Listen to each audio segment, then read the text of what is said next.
यह कहानी एक ऐसी माँ के ऊपर आधारित है जो अपने बच्चों को एक एटिक के अंदर बंद कर देती है और फिर इन बच्चों के बीच में वहाँ पर क्या क्या होता है यह हम आज की इस मूवी में देखने वाले हैं। आज हम जिस मूवी को एक्सप्लेन करने वाले हैं उसका नाम है फ्लावर्स इन द एटिक और यह मूवी 2014 में रिलीज हुई थी।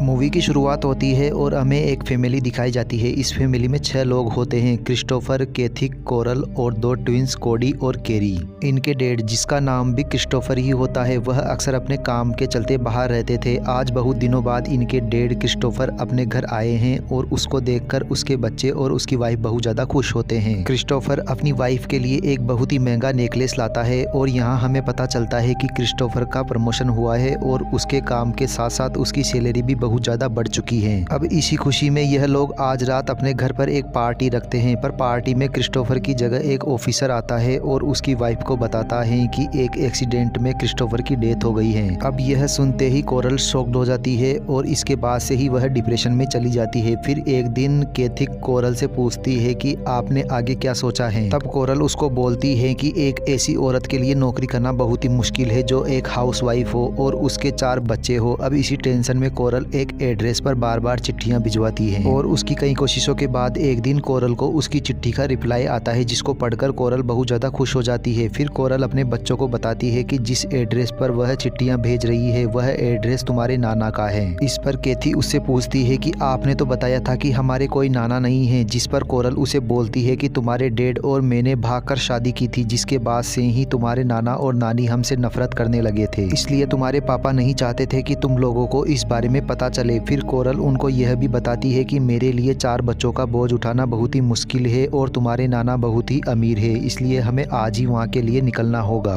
फिर जब यह लोग वहाँ पर पहुँचते हैं तो बच्चों को वह जगह बिल्कुल भी अच्छी नहीं लगती क्योंकि वह जगह बहुत ही सुनसान और डरावनी थी। तभी वहाँ पर हम कोरल की माँ ओलिविया को देखते हैं जो बहुत ही ज़्यादा खड़ूस होती है और वह उनको बोलती है कि मुझे इस घर में किसी भी बच्चे की चिल्लाने की आवाज़ नहीं आनी चाहिए और तुम्हें यहाँ पर रहने के लिए मेरे सभी रूल्स को मानना होगा और अगर किसी ने भी मेरी बात नहीं मानी तो तुम सबको इस घर से बाहर निकाल दिया जाएगा। वह बच्चों को बोलती है कि जब तुम्हारी माँ यहाँ से चली जाएगी तो मैं तुम्हें इस रूम में लॉक कर दूंगी ताकि तुम लोग यहाँ से बाहर ना निकल सको क्योंकि तुम्हारे नाना को अभी तक यह पता नहीं कि तुम यहाँ पर हो। अब यह सुनते ही कैथी अपनी माँ से पूछती है कि आपने नाना को हमारे बारे में क्यों नहीं बताया। तब कोरल उसे बताती है कि तुम्हारे नाना तुम्हारे डैड से बहुत ज़्यादा नफरत करते थे पर अब वह बहुत बूढ़े हो चुके हैं और कभी भी टपक सकते हैं और उनके टपकते ही यह सारी प्रॉपर्टी हमारी हो जाएगी। अब बच्चों के पास और कोई ऑप्शन नहीं था इसलिए वह अपनी माँ की बात मान लेते हैं। इसके बाद वह खड़ूस नानी उन बच्चों को इस घर के रूल्स बताती है। वह बताती है कि तुम लोग इस रूम से बाहर नहीं जा सकते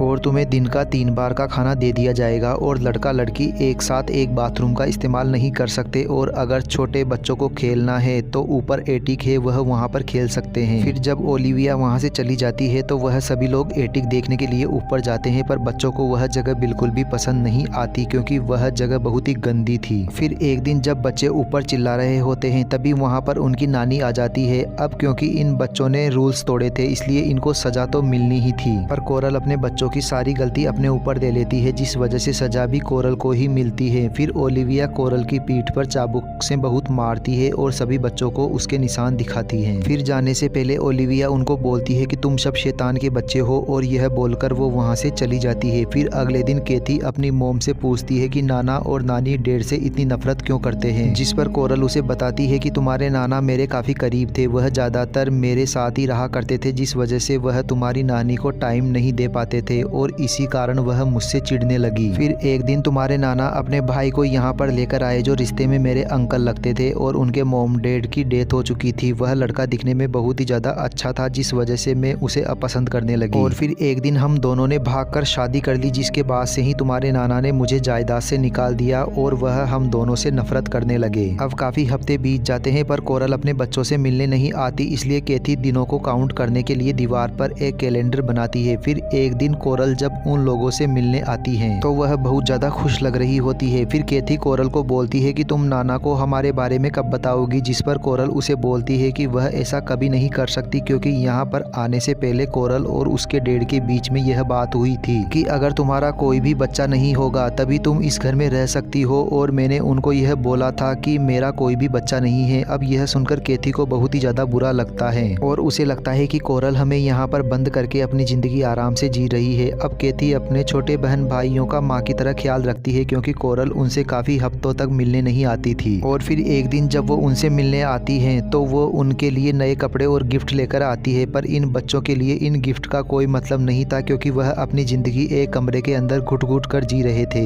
इसके बाद कोरल उनको बताती है कि आज घर में एक पार्टी है जिस पर कैथी और क्रिस्टोफर उस पार्टी में जाने की जिद करते हैं।